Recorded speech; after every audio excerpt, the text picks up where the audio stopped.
നേര്യമംഗലത്ത് KSRTC bus താഴ്ചയിലേക്ക് മറിഞ്ഞ സംഭവത്തിൽ ഒരാൾ മരിച്ചു. ചില പുതിയ വിവരങ്ങൾ സ്നേഹം ഓൺലൈനിൽ പങ്കുവയ്ക്കാനുണ്ട്. സ്നേഹ, പുതിയ വിവരങ്ങൾ പറയൂ. ഏറ്റവും ഒടുവിൽ മരിച്ചിരിക്കുന്നത് ഒരു ആൺകുട്ടിയല്ല, ഒരു പെൺകുട്ടിയാണ് എന്നാണ് ഒരു സ്ഥിരീകരണം ഉണ്ടായിരിക്കുന്നത്. പഞ്ചായത്ത് മെമ്പറും അതുപോലെ തന്നെ ഈ രക്ഷാപ്രവർത്തനത്തിന് ഒപ്പമുണ്ടായിരുന്ന ഫയർഫോഴ്സ് ഉദ്യോഗസ്ഥരും പോലീസും എല്ലാം അടക്കം സ്ഥിരീകരിക്കുന്നുണ്ട്.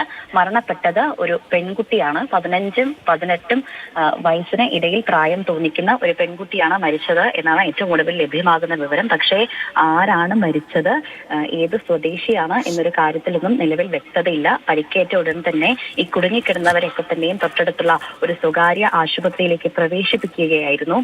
ആശുപത്രിയിൽ കൊണ്ടുചെന്ന ആ ഒരു സമയം വരെയും ഈ കുട്ടിക്ക് പൾസ് ഉണ്ടായിരുന്നു എന്നാണ് അറിയാൻ സാധിച്ചിരിക്കുന്ന വിവരം. അതിനുശേഷം ആശുപത്രിയിൽ എത്തിയ ശേഷമാണ് ഈ മരണപ്പെട്ടിരിക്കുന്നത് എന്നാണ് ലഭ്യമായ വിവരം. അതായത് ഏകദേശം ഒരു മണിക്കൂർ മുന്നെയാണ് കട്ടപ്പനയിൽ നിന്നും എറണാകുളത്തേക്ക് പോവുകയായിരുന്ന KSRTC ബസ് നിയന്ത്രണം വിട്ട് ഏകദേശം 20 അടിയോളമുള്ള താഴ്ചയിലേക്ക് മറിഞ്ഞത്.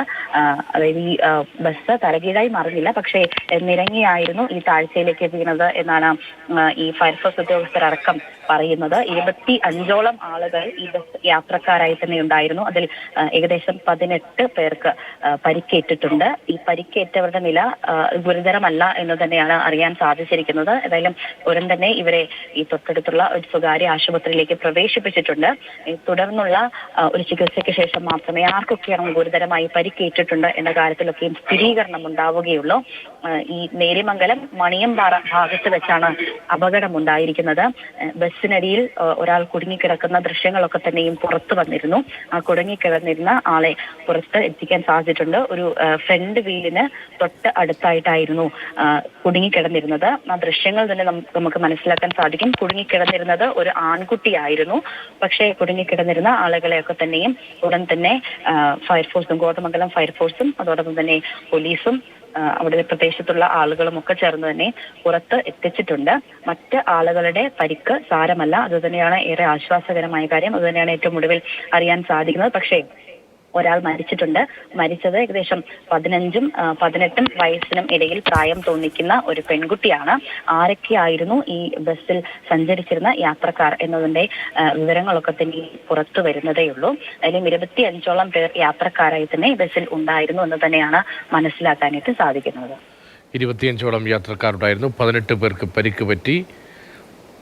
ഒരു പെൺകുട്ടിക്ക് ജീവൻ നഷ്ടമായി. 15നും 18നും ഇടയ്ക്ക് പ്രായമുള്ള പെൺകുട്ടിക്കാണ് ജീവൻ നഷ്ടമായത് എന്നതാണ് ഇപ്പോൾ അവിടെ നിന്ന് സ്നേഹം ഓൺലൈൻ നൽകുന്ന വിവരം. നേരത്തെ ഒരു ആൺകുട്ടിയാണ് മരിച്ചത് എന്ന തരത്തിലായിരുന്നു പ്രാഥമികമായ വിവരങ്ങൾ ലഭിച്ചെങ്കിൽ പെൺകുട്ടിയാണ് എന്ന് സ്ഥിരീകരിക്കുകയാണ്. മരിച്ച പെൺകുട്ടിയുടെ മറ്റു വിശദാംശങ്ങൾ ലഭ്യമായിട്ടുമില്ല. പരിക്കേറ്റത് 18 പേരാണ്. അവരെ കോതമംഗലത്തെ ആശുപത്രികളിലേക്ക് മാറ്റിയിട്ടുണ്ട്. അവിടെയുള്ള ദൃശ്യങ്ങളും നമുക്ക് കാണാൻ കഴിയുന്നുണ്ട്. സ്നേഹ, എത്ര സമയമെടുത്തു ഈ രക്ഷാപ്രവർത്തനത്തിന് വേണ്ടി ഫയർഫോഴ്സ് ഉൾപ്പെടെ എത്തിയിരുന്നു. പക്ഷേ അതിന് മുൻപേ തന്നെ നാട്ടുകാർ രക്ഷാപ്രവർത്തനത്തിൽ ഏർപ്പെടുന്നു. ആ ദൃശ്യങ്ങളിലൊക്കെ നമുക്ക് കാണാം. വളരെ വേഗത്തിൽ ആശുപത്രിയിലേക്ക് മാറ്റാനുള്ള ശ്രമമൊക്കെ നടക്കുന്നുണ്ടായിരുന്നു. എത്ര വേഗതയിൽ രക്ഷാപ്രവർത്തനം നടത്താനായി?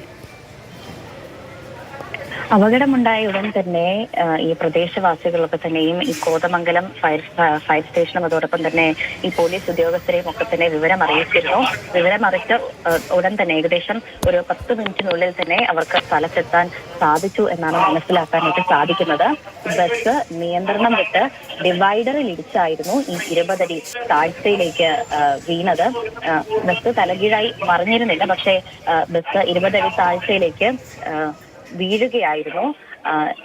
ഈ രക്ഷാപ്രവർത്തനം ഒക്കെ തന്നെയും ഈ വേഗം തന്നെ പുരോഗമിച്ചിരുന്നു. അതുകൊണ്ട് തന്നെ ഉടൻ തന്നെ ആളുകളൊക്കെ തന്നെയും തൊട്ടടുത്തുള്ള ഒരു സ്വകാര്യ ആശുപത്രിയിൽ പ്രവേശിപ്പിക്കാനായിട്ട് സാധിച്ചിട്ടുണ്ട്. അതിൽ വിവരമറിഞ്ഞ് ഏകദേശം ഒരു 10 മിനിറ്റിനുള്ളിൽ തന്നെ ഉദ്യോഗസ്ഥരൊക്കെ തന്നെയും സ്ഥലത്തെത്തി ഈ രക്ഷാപ്രവർത്തനത്തിനൊക്കെ തന്നെയും നേതൃത്വം നൽകിയിരുന്നു. അതോടൊപ്പം തന്നെ പ്രദേശവാസികളും ഈ രക്ഷാപ്രവർത്തനത്തിന് ഈ ഫയർഫോഴ്സ് ഉദ്യോഗസ്ഥരെയും അതോടൊപ്പം തന്നെ ഈ പോലീസ് ഉദ്യോഗസ്ഥരുടെയും ഒക്കെ തന്നെയും ഒപ്പം ഉണ്ടായിരുന്നു. നിരവധി ആളുകളായിരുന്നു ഈ ബസ്സിനടിയിൽ കുടുങ്ങിക്കിടന്നിരുന്നത്. ദൃശ്യങ്ങളിൽ നിന്നൊക്കെ തന്നെ കാണാം ഒരു ആൺകുട്ടി ഈ ബസ്സിനടിയിൽ, അതായത് ഫ്രണ്ട് വീലിനെ പുറകുവശത്തായിട്ട് ബസ്സിനടിയിൽ കുടുങ്ങിക്കിടക്കുകയായിരുന്നു. പക്ഷേ ആൺകുട്ടിയും പുറത്തെത്തിക്കാനായിട്ട് സ്ഥാപിച്ചിട്ടുണ്ട്. മരണപ്പെട്ട ഈ പെൺകുട്ടിക്ക് ആശുപത്രിയിൽ എത്തുന്നത് വരെ പൾസ് ഉണ്ടായിരുന്നു, നേരിയ രീതിയിൽ പൾസ് ഉണ്ടായിരുന്നു എന്നാണ് മനസ്സിലാക്കാൻ സാധിക്കുന്നത്. അതിനുശേഷമാണ് ഈ പെൺകുട്ടി മരിച്ചു എന്നൊരു കാര്യം സ്ഥിരീകരിക്കുന്നത്. കവളങ്ങാട് പഞ്ചായത്ത് പ്രസിഡന്റ്, അതോടൊപ്പം തന്നെ ഈ രക്ഷാപ്രവർത്തനത്തിന് ഒപ്പമുണ്ടായിരുന്ന പോലീസ് ഉദ്യോഗസ്ഥരും ഫയർഫോഴ്സ് ഉദ്യോഗസ്ഥരും എല്ലാം ഒരാൾ മരിച്ച വിവരം സ്ഥിരീകരിക്കുന്നുണ്ട്. 15 വയസ്സിനും അതോടൊപ്പം തന്നെ 18 വയസ്സിനും ഇടയിൽ പ്രായമുള്ള ഈ പെൺകുട്ടിയാണ് മരിച്ചത് എന്നാണ് സ്ഥിരീകരിക്കുന്നത്. അതിലും രക്ഷാപ്രവർത്തനം അത്ര വേഗം നടത്തിയത് കൊണ്ട് തന്നെ നിരവധി ആളുകൾക്ക് അത്ര സാരമായ രീതിയിൽ ഈ പരിക്കേൽക്കാതെ തന്നെ രക്ഷപ്പെട്ടു എന്ന് തന്നെ വേണം മനസ്സിലാക്കാൻ.